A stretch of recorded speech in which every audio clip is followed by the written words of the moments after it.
A superfície terrestre tem 510 quilômetros quadrados de área e mais de 2/3 dela estão cobertos de água.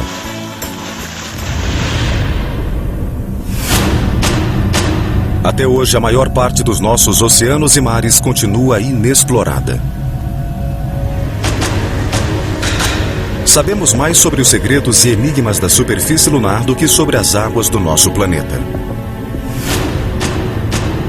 Da mesma forma que os OVNIs são avistados em nossos céus, os OSNIs, ou objetos submarinos não identificados, são avistados em nossos oceanos.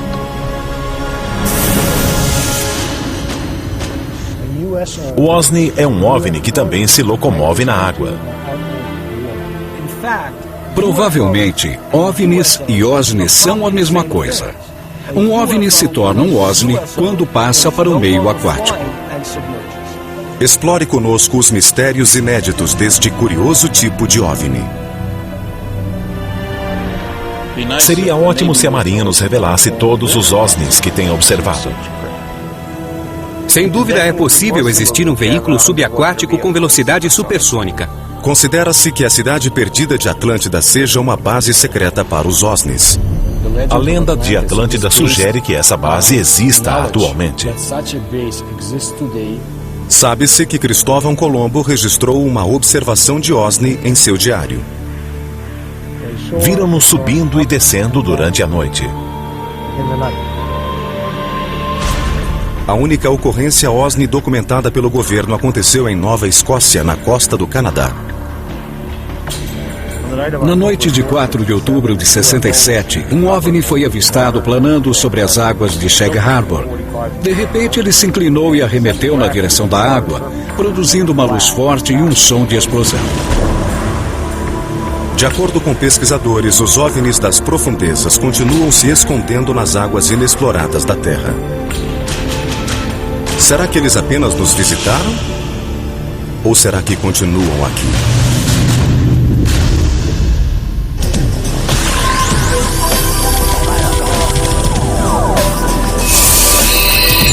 Arquivos extraterrestres. OVNIs das profundezas.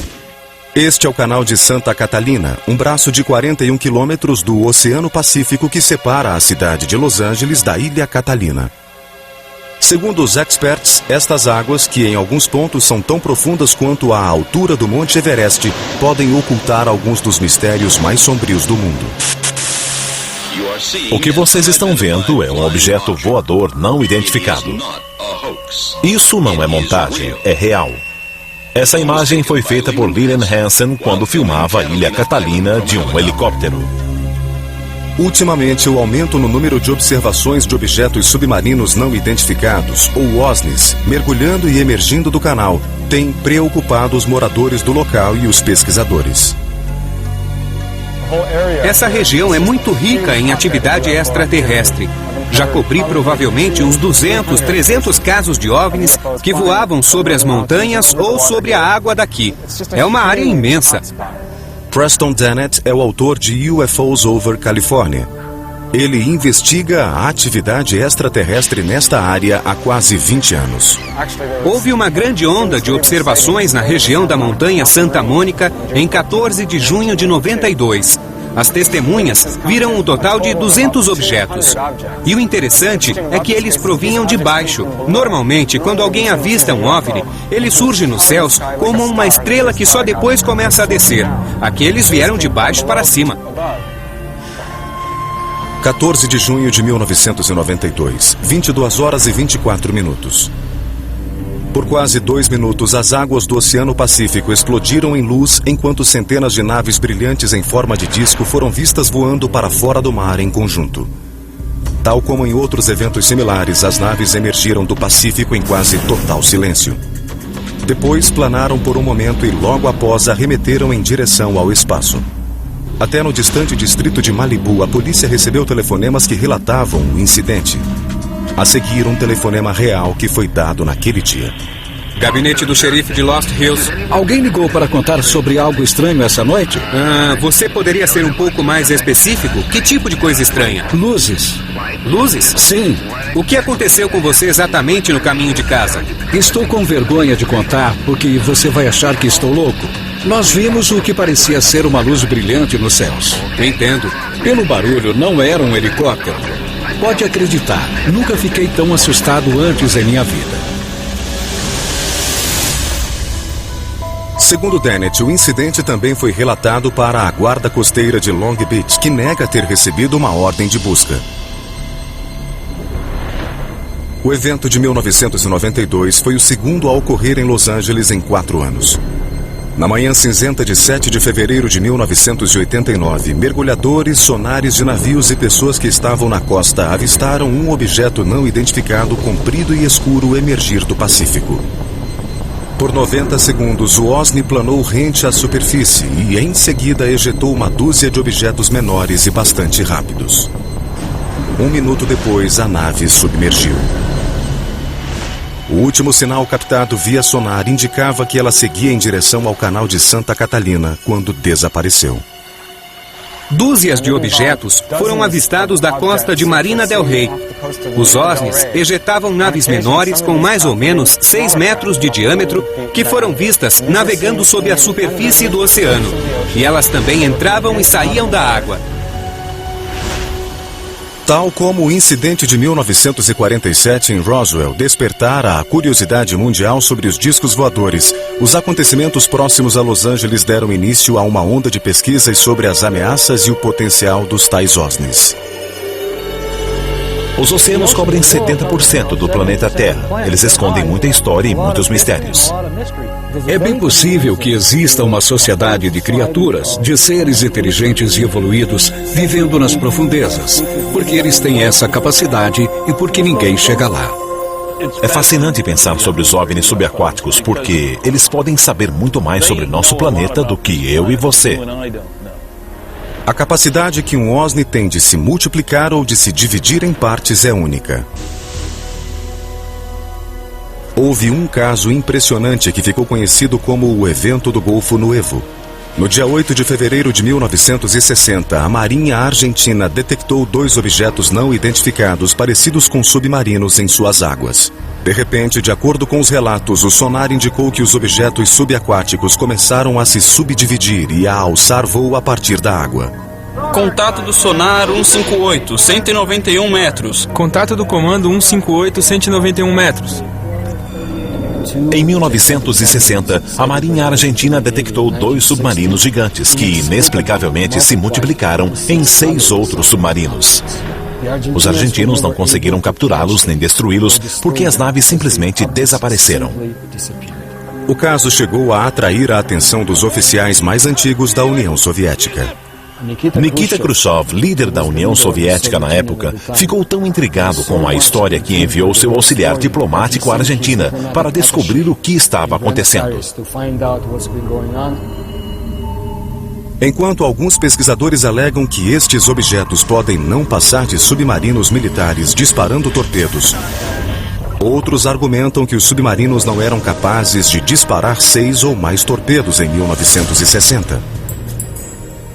O livro de 1970, Invisible Residents, escrito pelo pesquisador Ivan Sanderson, foi o primeiro a analisar o fenômeno OSNI. Ele revela outra característica interessante do comportamento OSNI. Em março de 1963, um submarino americano em exercício navegava conforme programado a 160 quilômetros da costa de Porto Rico. Subitamente, um submarino se desvia da rota prevista depois de detectar um objeto estranho que navegava na velocidade de 270 km por hora. Os oficiais ficaram impressionados. O OSNI viajava a uma profundidade de 6.000 metros. O som que o objeto emanava indicava que possuía um único motor e navegava a 6.000 metros de profundidade. O máximo que um submarino típico suporta descer são 2.000 metros. Então, o que quer que fosse aquele objeto, utilizava uma tecnologia superior à dos submarinos da época e até à dos atuais. A embarcação foi rastreada por quase 4 dias por todo o grupo. O objeto acelerava a velocidades impossíveis e depois parava e descansava, permitindo que a Marinha continuasse a rastreá-lo. Relatórios sobre este evento foram enviados à sede da frota Sinclair em Norfolk, na Virgínia. Entretanto, não houve uma conclusão oficial a respeito do que foi detectado pelo sonar naquela tarde. De acordo com os relatos, o sonar da Marinha perdeu o sinal da embarcação depois da meia-noite do quarto dia e nunca mais o reencontrou. Ninguém construiu uma teoria sobre como algo poderia ser tão rápido. Temos relatos sobre OVNIs entrando e saindo do mar, mas não temos nenhum dado técnico. Discos voadores que estão nos céus, as pessoas conseguem ver, mas o que está debaixo d'água, quem vê é a Marinha, e a Marinha não nos conta o que vê.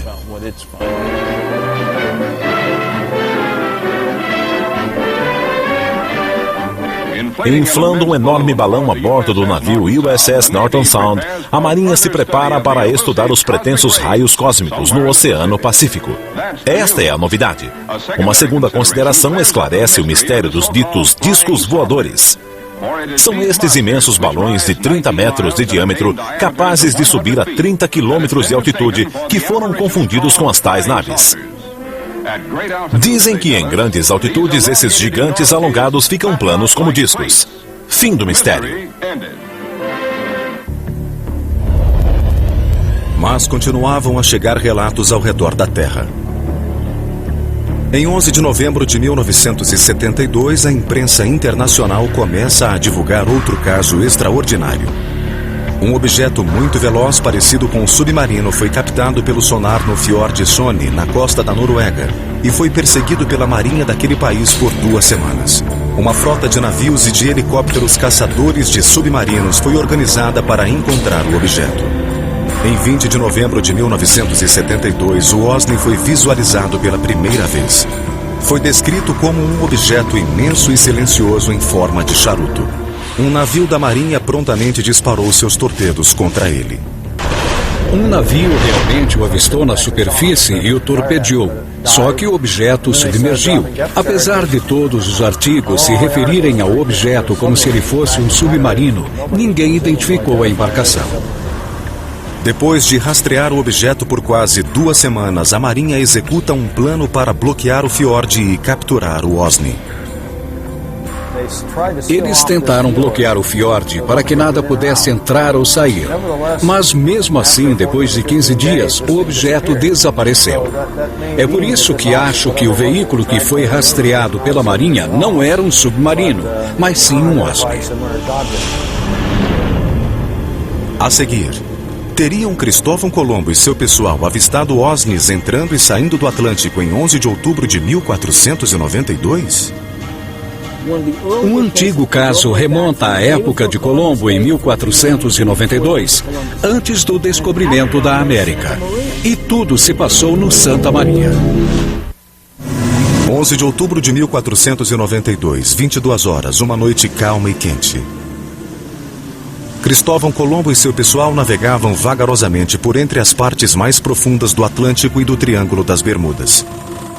Abaixo deles, a profundidade chegava a 6 quilômetros. De repente, luzes incomuns foram vistas brilhando no fundo do oceano. Um antigo caso remonta à época de Colombo em 1492, antes do descobrimento da América. E tudo se passou no Santa Maria. O nome dessa pessoa era Gutierrez. Ele estava no Santa Maria com Cristóvão Colombo e avistou um objeto em forma de disco emergindo da água. Um flash de luz com um brilho diferente de tudo o que se conhecia na época subitamente saltou do mar em direção aos céus, assustando Colombo e sua tripulação de 120 pessoas, distribuídas na frota espanhola de 3 navios. Em menos de 5 horas depois, eles viriam a descobrir o novo mundo. Cristóvão Colombo mantinha um diário em seu navio, e ele descreveu o que poderia ser interpretado como um fenômeno OVNI. O que eles viram, de acordo com o que está escrito, foi como a chama de uma vela que subia e descia durante a noite. Não tinha como ser uma fogueira na costa, pois estava muito além do horizonte. Este possível incidente OVNI é mais do que uma lenda. Pela primeiríssima vez, o texto original do Diário de Colombo foi disponibilizado para o History Channel pelos arquivistas da Universidade Fordham, que detém uma cópia rara, escrita à mão do diário. O acontecimento de 11 de outubro de 1492 não foi o único. Durante a viagem de 2 meses, consta do Diário de Colombo o registro de incidentes peculiares, incluindo aparições inexplicáveis e ocorrências incomuns nos céus. A seguir, uma anotação de 10 de setembro de 1492, na metade do caminho da viagem. A tripulação do Nina afirma que avistou 2 tipos de pássaros. Mas estas aves nunca se afastam mais do que 25 léguas da Terra. Anotação de 11 de setembro de 1492.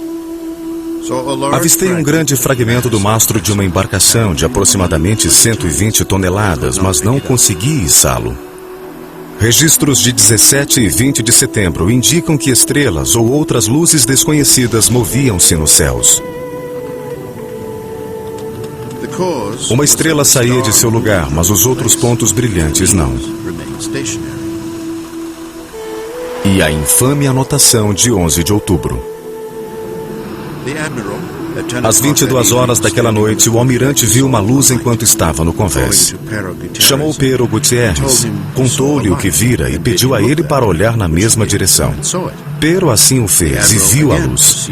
O almirante a avistou outras 2 vezes. Ela parecia a chama de uma vela subindo e descendo.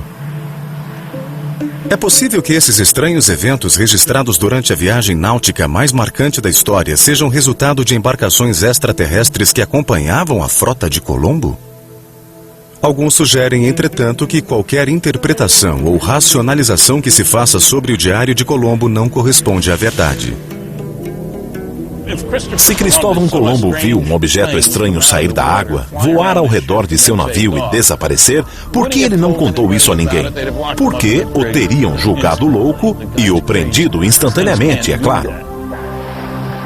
Um dos mais antigos relatos sobre OVNIs vem de 329 a.C. Depois de avistar objetos comparados a escudos brilhantes que voavam em meio às águas do rio Chajartes, na Índia, Alexandre o Grande estava tão convencido de que vira naves extraterrestres que passou os 6 últimos anos de sua vida procurando por elas em um sino de mergulho, o primeiro submarino do mundo. Alguns pensam, entretanto, que as aventuras subaquáticas de Alexandre tinham um objetivo maior: encontrar e conquistar um único reino que o seduzia, Atlântida. Atlântida surge pela primeira vez na literatura histórica através dos diálogos Timeus e Crítias de Platão. Os deuses, incomodados com a atitude dos atlantianos, decidiram destruir Atlântida. Em um dia e uma noite, eles a atacaram com um cataclisma e ela afundou. Até hoje, pesquisadores cogitam se a Atlântida não poderia ser um centro de atividade OVNI. Sem dúvida, a lenda de Atlântida se baseia em um conhecimento, provavelmente já esquecido, sobre uma civilização subaquática secreta. A suposta localização de Atlântida no Mediterrâneo seria conveniente para os OVNIs, pois dali eles poderiam monitorar as civilizações humanas e suas rotas náuticas entre a Ásia Menor, Roma e Atenas. O Mediterrâneo foi o berço das antigas civilizações. Os comerciantes fenícios viajavam entre o Oriente Médio e a Grécia através dele. Se houvesse uma civilização extraterrestre ou primitiva que quisesse disseminar sua mitologia pelo planeta, o Mediterrâneo seria uma base natural e estratégica para isso. Não sei se Platão se referia aos OVNIs quando mencionou a Atlântida, mas acredito que havia pessoas que deduziram que a Atlântida era real, que ela se localizava no Atlântico e que estava escondida nas profundezas desse oceano. Os atenienses antigos, contudo, não foram os primeiros a registrar histórias sobre objetos não identificados nos oceanos. Os experts acreditam que os egípcios antigos podem ter até registrado observações em seus hieróglifos. No Egito Antigo, no templo da cidade de Abidos, alguém fez uma inscrição, um desenho de um submarino. Há também o desenho de um objeto que parece um helicóptero. Quem os teria feito? Como os egípcios antigos conheceriam esses objetos? Não fazemos ideia.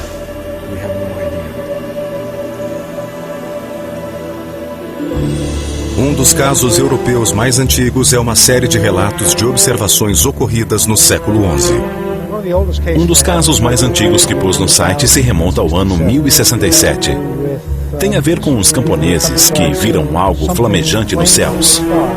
O objeto desceu até a terra, iluminou o campo, depois decolou e desapareceu no mar. Carl Find estuda o fenômeno OSNI há quase uma década. Seu site na internet, waterufo.net, tem um arquivo com mais de 900 relatos atuais e históricos sobre OSNIs. Segundo Find, um dos primeiros casos do século XX foi descrito detalhadamente pelo Philadelphia Inquirer em 1º de agosto de 1904. De acordo com o jornal, um navio cargueiro inglês, o Moykan, a caminho da Filadélfia, foi envolvido por uma estranha neblina metálica que brilhava como fósforo. Descobri recentemente que o caso é muito mais complexo e assustador do que parecia ser. O capitão e a tripulação confirmaram que um objeto veio do oceano e que uma nuvem brilhante envolveu o navio. Não era um meteoro caindo, mas algo que saíra do mar. Conforme a nave se aproximava da embarcação, o capitão tentava distrair a tripulação para dissipar seu medo. Eles não conseguiam tirar nada do lugar enquanto a nuvem envolvia o navio. O jornal também afirmou que durante o evento a bússola do navio girava com a velocidade de um motor elétrico e que os marinheiros não conseguiam mover objetos de metal que estavam no convés magnetizado. Ainda no artigo, há uma fala de Urquhart, capitão do Moykan, afirmando que o fato poderia ser confirmado por toda a tripulação. Mas talvez o incidente mais impressionante em termos de OSNIs, de acordo com os experts, seja um caso canadense de 1967. O caso de Shag Harbor é o mais importante que já foi documentado. O OVNI se locomoveu sob a água e um segundo OVNI se juntou a ele. A seguir, visitamos Shag Harbor no 39º aniversário desta ocorrência OSNI crucial. Em 4 de outubro de 1967, as luzes estavam ali na água, bem atrás de mim.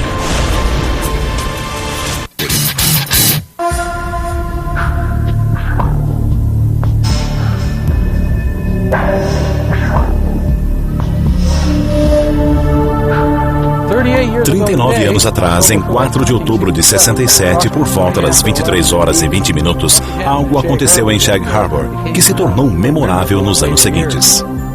A noite de 4 de outubro de 67 ficou conhecida como a Noite dos OVNIs entre os pesquisadores do assunto. O incidente de Shag Harbor marcou a data em definitivo.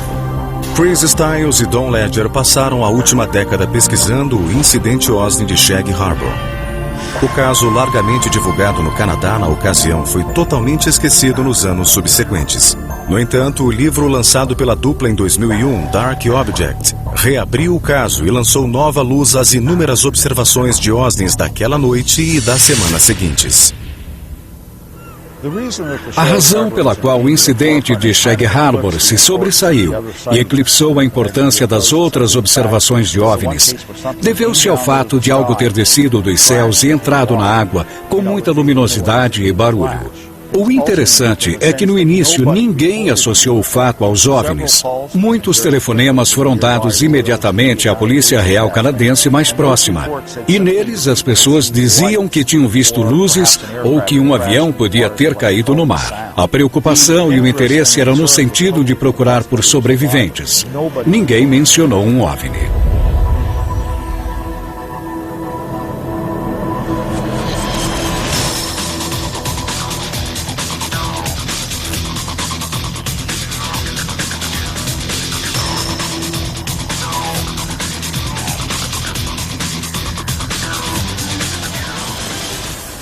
Eu não estou surpreso por ter visto coisas nos céus naquela noite. Por toda a Nova Escócia, naquela hora, houve muitos e muitos comentários sobre OVNIs. Logo depois da curva está Shag Harbor. Foi ali que as pessoas se reuniram e observaram o que quer que tenha acontecido há 39 anos. Todo ano, Ledger e Stiles fazem uma viagem de aniversário a Shag Harbor para encontrar com Norm Smith, uma das 3 testemunhas sobreviventes. Está vendo aquela ilha? É ali que tudo aconteceu. Foi lá que nós vimos a luz dentro da água. Sim, senhor. Como tem passado? Tudo bem, tudo na mesma.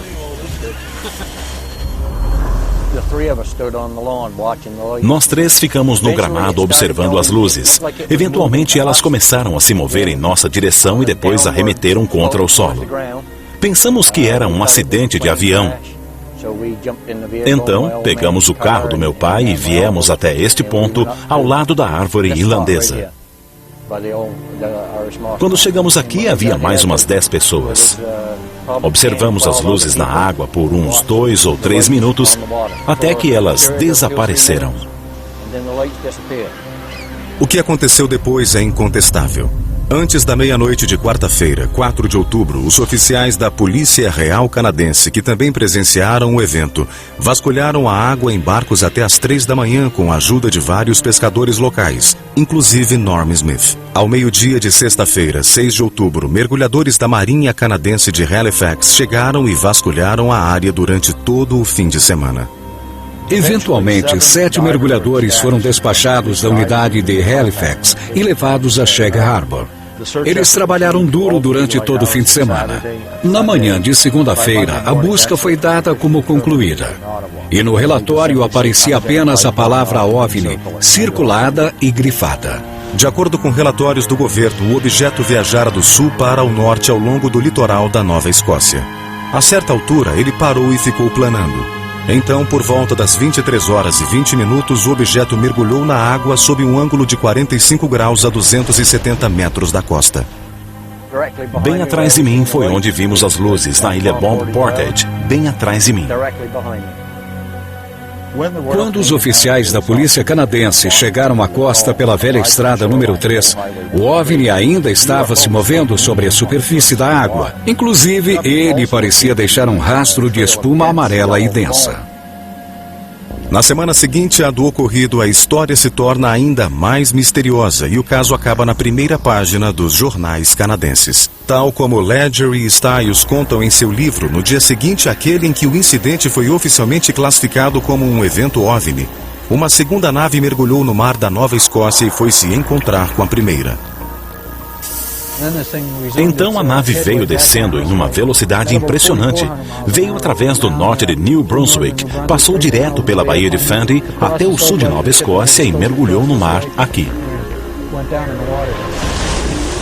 As autoridades já sabiam que o objeto tinha se movido sob a água e estacionado no fundo, ficando lá por uma semana. E depois disso, o OVNI começou a se mover na direção do Golfo de Maine, com a guarida de uma segunda nave que ajudava a consertá-lo. E as duas saíram da água e voaram por sobre o Golfo. O que é interessante é que há um segundo relato de observação também em Shag Harbor, sobre 2 grupos de luzes, um amarelo e outro laranja, saindo da água e voando para longe. O mistério sobre o evento de 4 de outubro de 1967 continua a instigar debates e pesquisas.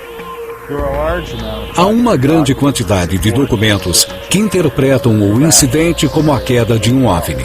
Um dos parágrafos afirma que uma investigação preliminar foi conduzida e que nela foi descoberto que o objeto não era resultado de incêndio ou afundamento de uma aeronave ou de qualquer outro veículo conhecido. Na época, 30 e tantos anos atrás, eu não sabia se aquilo era um OVNI ou outra coisa. Mas ninguém nunca conseguirá me fazer acreditar que não havia nada lá, porque havia sim. A seguir, assista à filmagem inédita de um possível OVNI emergindo das águas da Laguna Cartagena, em Porto Rico. E eles vinham em direção à Laguna Cartagena. E logo após, um cientista da Universidade da Califórnia revela que a velocidade supersônica dos OVNIs no fundo do mar não só é possível, como muito provável. Talvez a região com o maior histórico de atividade OVNI seja a área ao redor de Porto Rico. Assim como o misterioso Triângulo das Bermudas, a ilha tem sido foco de debate OVNI há décadas. Em Porto Rico, há muitas ocorrências OVNI, e elas são similares às dos outros casos. Porto Rico é considerado dentro de todas as Américas como o lugar onde há o maior número de aparições de OVNIs. Membros do projeto Argus, grupo de ufologia porto-riquenho, concordaram em guiar um tour por algumas das áreas mais famosas pela atividade OSNI. A Laguna Cartagena é uma lagoa que fica isolada no sudeste da ilha e está ligada à maior parte da atividade OSNI do país. Há anos eu conduzo investigações em Laguna Cartagena, onde também há muito mistério sobre os OSNIs.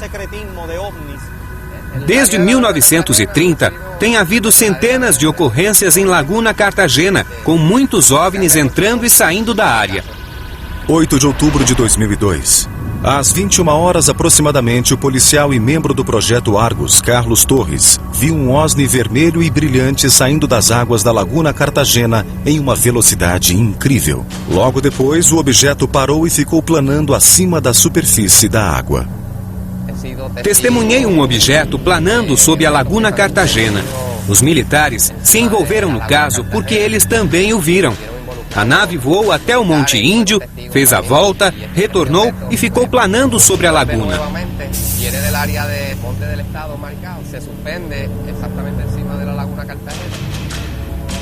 Depois de planar por muitos minutos sobre a área, o objeto mergulhou de volta às águas da lagoa.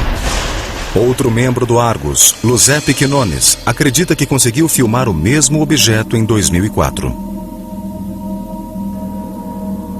Fiz uma filmagem em 20 de novembro de 2004 na área de Laguna Cartagena.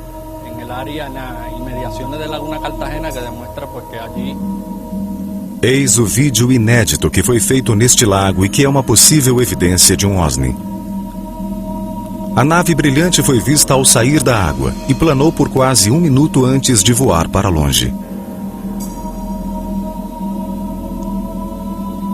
Nos anos 90, houve várias tentativas de desacreditar as atividades OSNI, apesar de haver centenas de testemunhas oculares das luzes que entravam e saíam da água.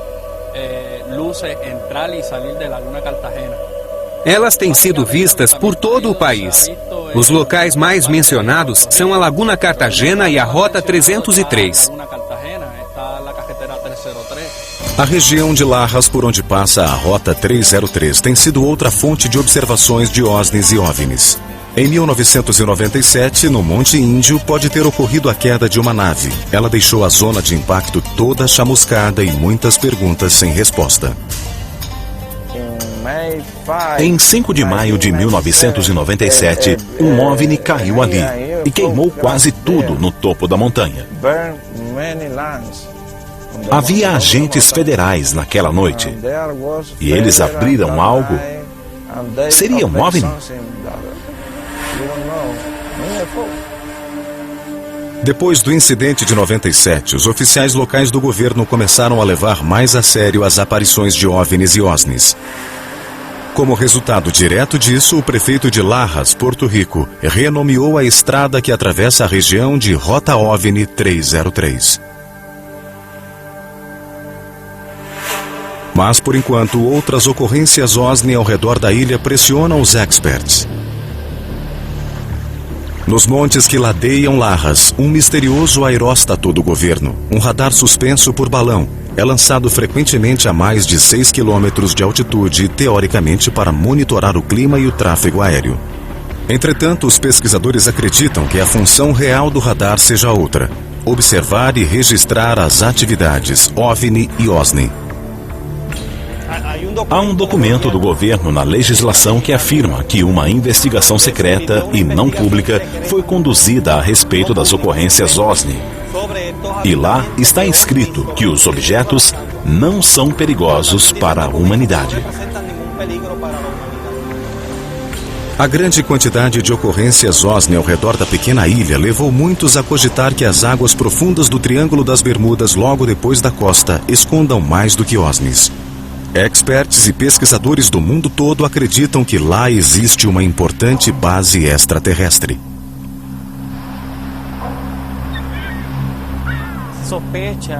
Suspeita-se que haja uma base entre La Pagueira e uma área próxima a Cabo Vermelho. A região tem águas muito profundas e cavernosas e vai até a Laguna Cartagena. Pensa-se que os OSNIs ficam entrando e saindo da água para que possam acessar áreas diferentes dentro das próprias bases subaquáticas.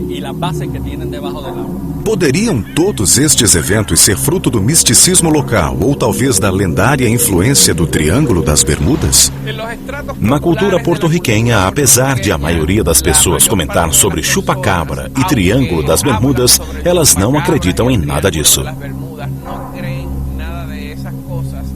Ou será que haveria algo mais? É fato, os OSNIs de Porto Rico são reais. Há centenas de relatos e de testemunhas. É tudo verdade. Eu acho que o fenômeno OVNI é real. Aqui em Porto Rico tem havido centenas de casos. Isto é uma realidade. A seguir, uma possível evidência fotográfica de um OSNI saindo das águas do Golfo Breeze, na Flórida.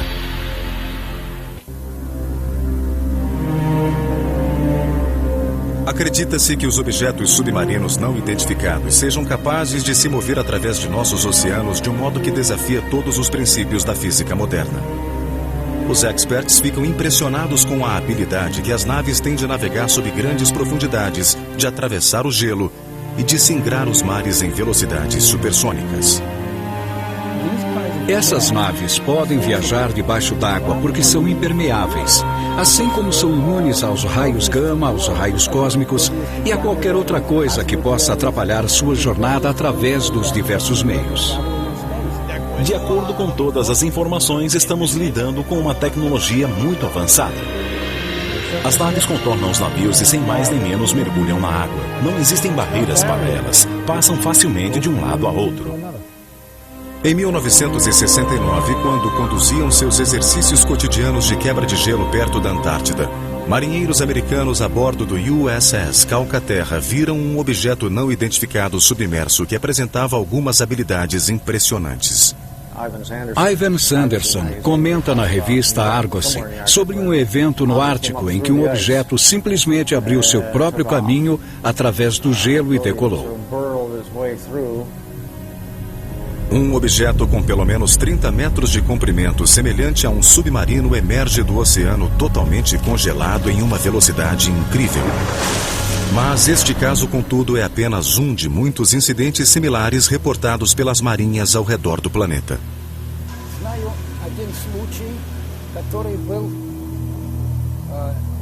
Sei de um caso que ocorreu próximo a Leningrado no inverno de 76.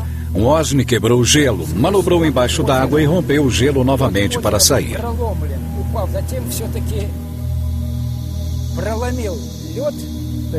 Eles derretem o gelo. Se fosse um meteoro, ele quebraria o gelo em pedaços e o espalharia por todo lado. Já o OVNI cava um buraco limpo. As testemunhas dos OSNIs também revelam que quando as naves emergem, liberam muita água.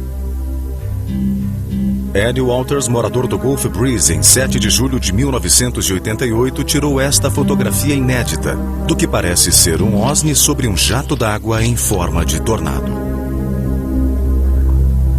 Ele estava olhando rumo ao Golfo Breeze a mais de 2 quilômetros, quando viu que a água sob o objeto começou a borbulhar. Ed podia vê-lo se mover e, de repente, uma coluna d'água subiu até o casco da nave. A foto que Ed tirou mostra exatamente isso.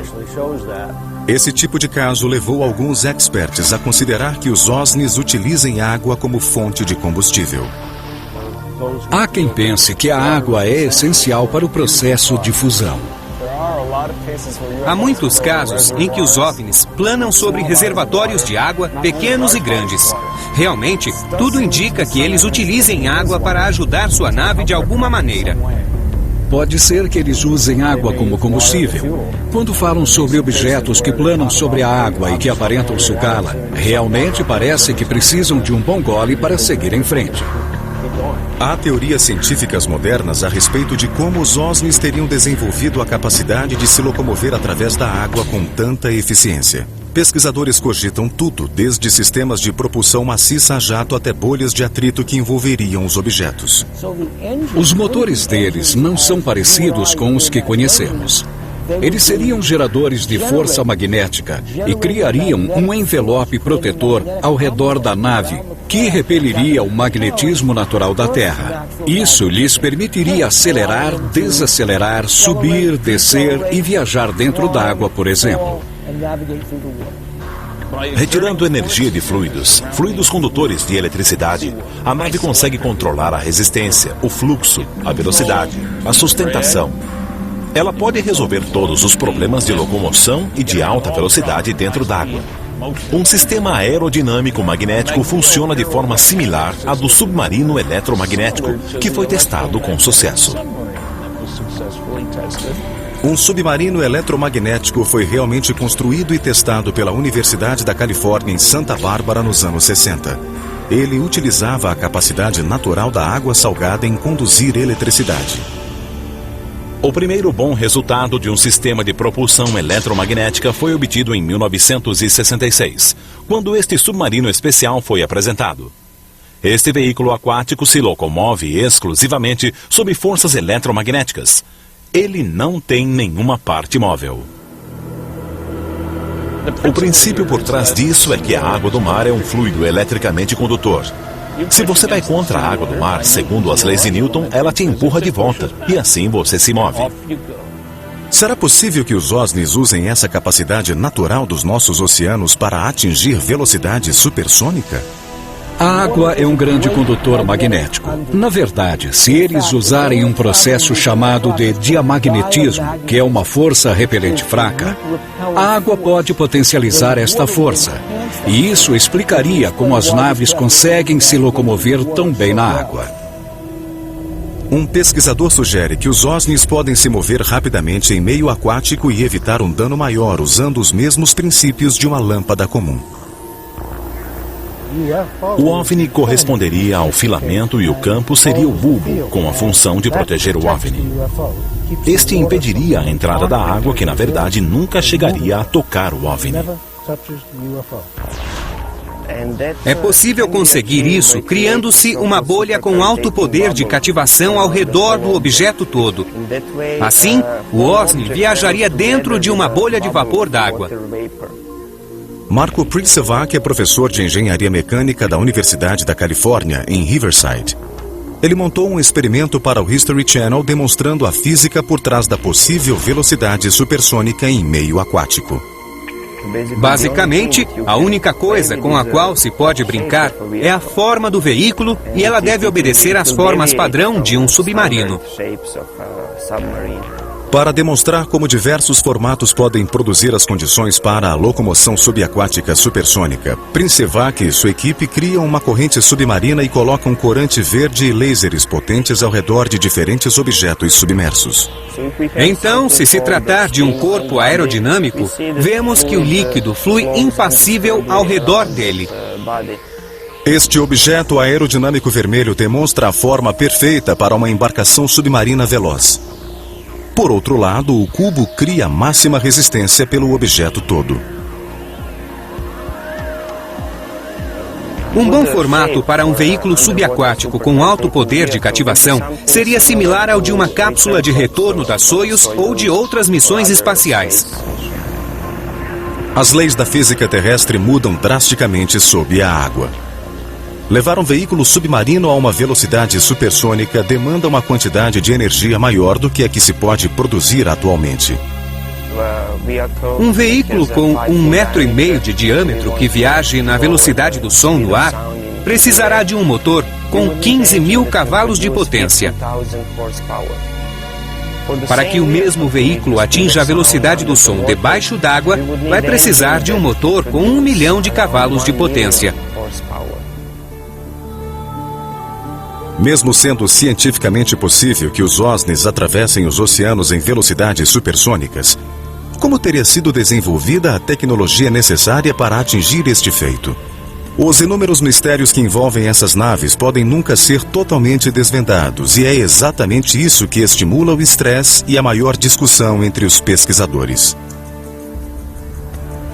Acho que é mais fácil para nós levar o homem à Lua ou até criar uma base lunar do que levar o homem ao fundo do oceano. Se eles são hostis e vieram para conquistar a Terra, já o fizeram há milhões de anos. Podemos ser fruto da criação deles. A Terra pode ter sido conquistada. Nós trabalhamos para eles e eles vivem aqui. Todo o planeta pode ser deles.